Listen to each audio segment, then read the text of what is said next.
श्री कृष्ण गोविंद हरे मुरारी हे नाथ नारायण वासुदेवा।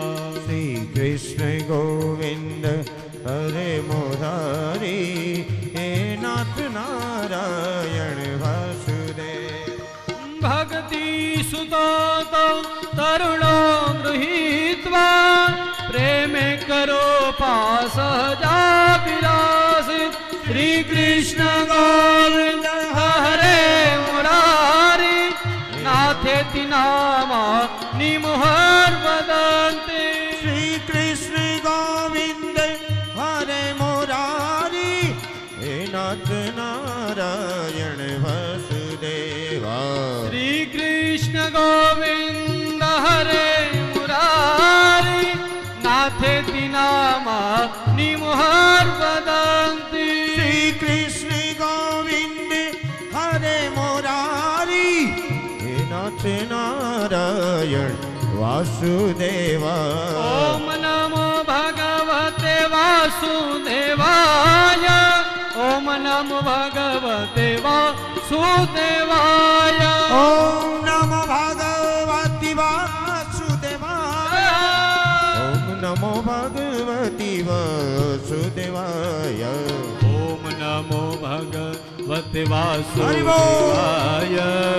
ओम नमो भगवते वासुदेवाय। ओम नमो भगवती वासुदेवाय। ओम नमो भगवती वासुदेवाय। ओम नमो भगवते वासुदेवाय। ओम नमो भगवती वासुदेवाय। ओम नमो भगवते वासुदेवाय। ओम नमो भगवती નાદનો સુર વાસુદેવાય। ધીમી ધીમી ગતિએ જ્ઞાન અને વૈરાગ્ય ને કર્ણ સુધી પહોંચ્યું છે. કહેવાય છે જ્ઞાન અને વૈરાગ્ય જાગૃત થયા છે. જ્ઞાન વૈરાગ્ય જાગૃત થઈ અને ગંગાના દ્વાર સમીપ આવી રહ્યા છે. પેલી ભક્તિ પોતાના બે પુત્રો સાથે ત્રણો અવસ્થામાં આવેલા એ દીકરાઓને લઈ હાથ પકડી અને બધી જ સ્ત્રીઓ સાથે આવે છે. હવે આપણને એમ થાય કે ભક્તિ તો એક હતી ને બધી સ્ત્રીઓ સાથે આવે છે. આ બધી સ્ત્રીઓ કોણ છે? તો મહાપુરુષો એમ કહે છે કે ભાગવતકારો એમ કહે છે કે આ બધી જ સ્ત્રીઓ બીજું કોઈ નહીં પણ આ પૃથ્વી ધરાની જેટલી પણ નદીઓ છે એ બધી જ નદીઓ એક સ્ત્રીનું રૂપ ધારણ કરી અને કથાનું શ્રવણ કરવા માટે થઈને આવી રહ્યા છે. બાપ ઓમ નમો ભગવતે વાસુદેવાય. ઓમ નમો ભગવતે વાસુદેવાય. ઓમ નમો ભગવતે વાસુદેવાય. ઓમ નમો ભગવતે વાસુદેવાય. ઓમ નમો ભગવતી વાસુદેવાય. ઓમ નમો ભગવતી વાસુદેવાય.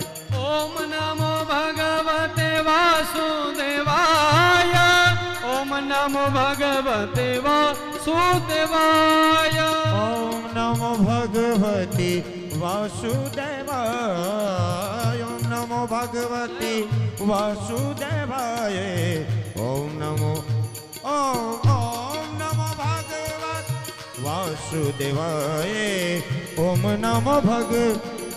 ઓમ નમો ભગવતી વાસુદેવાય. ભક્તિ જ્ઞાન અને વૈરાગ્ય બધા જ આવે છે અને ગંગાના દ્વાર પર આવી જ્યાં કથાનું આયોજન થયું ત્યાં કને આવ્યા છે.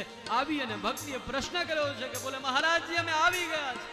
મારા બંને જે પુત્રો છે એ યુવાન અવસ્થામાં આવ્યા છે. બધા આવ્યા છીએ. હવે આપ અમને યોગ્ય જગ્યા બતાવો કારણ કે 88,000 ઋષિમુનિઓ ત્યાં કને એકત્રિત થયા છે. ક્યાંય થોડી ઘણી પણ જગ્યા નથી. બધો આખો એ પંડાલો ભરેલો છે. ભક્તિએ પ્રશ્ન કર્યો બાપજી અમે આવી ગયા મહારાજ અમને જગ્યા બતાવો અમે ક્યાં બેસીએ? અમારી વ્યવસ્થા કઈ જગ્યાએ છે બેસવાની? અને એ સમયે નારદજીએ કીધું છે કે ભક્તિ તમારે જો બેસવું હોય તો તમારા માટે વ્યવસ્થા છે. જેટલા પણ ઋષિ મુનિઓ બેઠા છે દરેકના હૃદયમાં તમે બેસી જાઓ અને ભક્તિ છે દરેકના જીવ માત્રના હૃદયમાં બિરાજમાન થઈ છે બાપ. અને જેવી ભક્તિ તેમના હૃદયમાં આવી છે કહેવાય છે કે વ્યક્તિ કેવા બન્યા છે.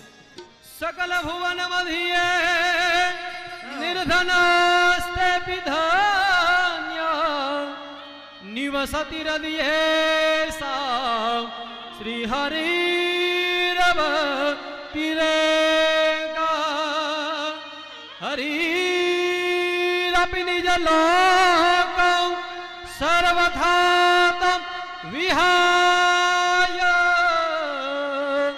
પ્રવિશતિ રદિતે સા ભક્તિ સૂત્રો નયે શ્રી કૃષ્ણ ગોવિંદ હરે મુરારી નાથેતિ નામ નિમહર વદંતી શ્રી કૃષ્ણ ગોવિંદ હરે મુરારી હે નાથી નારાયણ વાસુદેવ ઓમ શ્રી કૃષ્ણ ગોવિંદ હરે મુરારી હે નાથ નારાયણ વાસુદેવા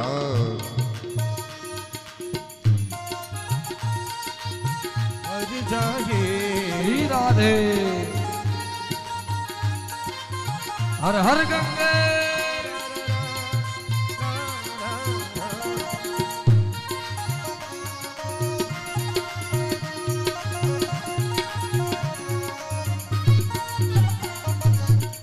ભક્તિ મહારાજનું આગમન થયું, ભક્તિને યોગ્ય સ્થાન આપ્યું.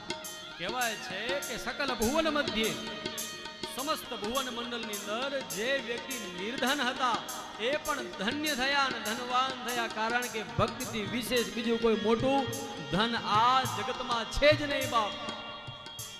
દરેક ધનવાન થયા. કેના ધનથી? બોલે ભક્તિના ધનથી દરેક વ્યક્તિ ધનવાન થયા છે. નિવસતિ રદિતેષાં શ્રી હરિર ભક્તિ દેશા હરિરપી નિજ લોકે સર્વતા થો વિહાય પ્રવિશતિ હૃદિતેષાં. પ્રવેશ કર્યો ભક્તિ મહારાણીએ હૃદયમાં પ્રવેશ કર્યો છે બાપ. ભક્તિનો પ્રવેશ થયો અને કથાનો દોર ધીમે ધીમે ધીમે આગળ થઈ રહ્યો છે. જે વ્યક્તિ કથા પંડાળમાં જાય છે ત્યાં એને હરિ મળે છે ને મળે છે. એમાં કોઈ બેમત નથી. કારણ કે નારદજીએ એક વખત ભગવાન નારાયણ પાસે જઈ વૈકુંઠમાં જઈ અને પ્રશ્ન કર્યો. નારદે પ્રશ્ન કર્યો કે પરમાત્મા તમે વસો ક્યાં છો? તમારું સ્થાન ક્યાં કને? મારે તમારી કદાચ મુલાકાત લેવી, તમને મળવું તો ક્યાં મળવા જવાનું? એ સમય ભગવાન નારાયણ એમ કહે છે કે નાહમ વસામિ વૈકુંઠે યોગિનામ હૃદયેન ચ મદભક્ત્યા યત્ર ગાયંતી તત્ર તિષ્ઠન્તિ નારદ. નારદે પ્રશ્ન કર્યો કે પરમાત્મા મારે તમારી મુલાકાત લેવી હોય, તમારા દર્શને આવવું હોય તો તમારો વાસ ક્યાં છે? અને એ સમયે ભગવાન કહે છે કે નારદ સાંભળ, નાહમ વસામિ વૈકુંઠે. કદાચ તમે વૈકુંઠમાં આવશો ને તો કદાચ વૈકુંઠમાં બની શકે કે મારા દર્શન ન થાય. યોગીનામ હૃદયેન ચ. બોલે યોગીઓના હૃદયમાં પણ નહીં. કદાચ તમને એમ થાય કે યોગીઓના હૃદયમાં પણ કદાચ એવું બની પણ શકે કે હું યોગીઓના હૃદયમાં પણ ન હોઉં. મદભક્ત્યા યત્ર ગાયંતી. હે નારદ, જ્યાં કને મારા ભક્તો મારા ગુણાનુવાદને ગાય છે તત્ર તિષ્ઠન્તિ નારદ. હે નારદ, ત્યાં મારો વાસ થાય છે.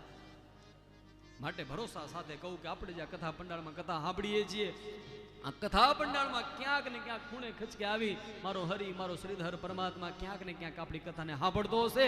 એમાં કોઈ બેમત નથી બાબત. ભગવાન તો વસે છે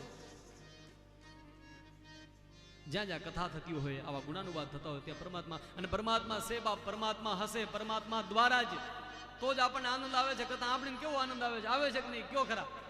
હે, આ ક્યારે આનંદ આવે છે? કારણ કે આનંદનું સ્વરૂપ ભગવાન કૃષ્ણ છે. ભગવાન કૃષ્ણ આપણી સન્મુખ છે.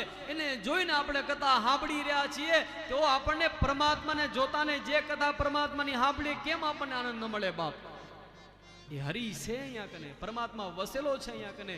એના દ્વારા એની કૃપા છે ત્યારે તમને મને આનંદ મળે છે. બાકી તમે અહીંયા કને કથામાં બેસો એનું મૂળભૂત કારણ પરમાત્મા છે. બાકી એવું નથી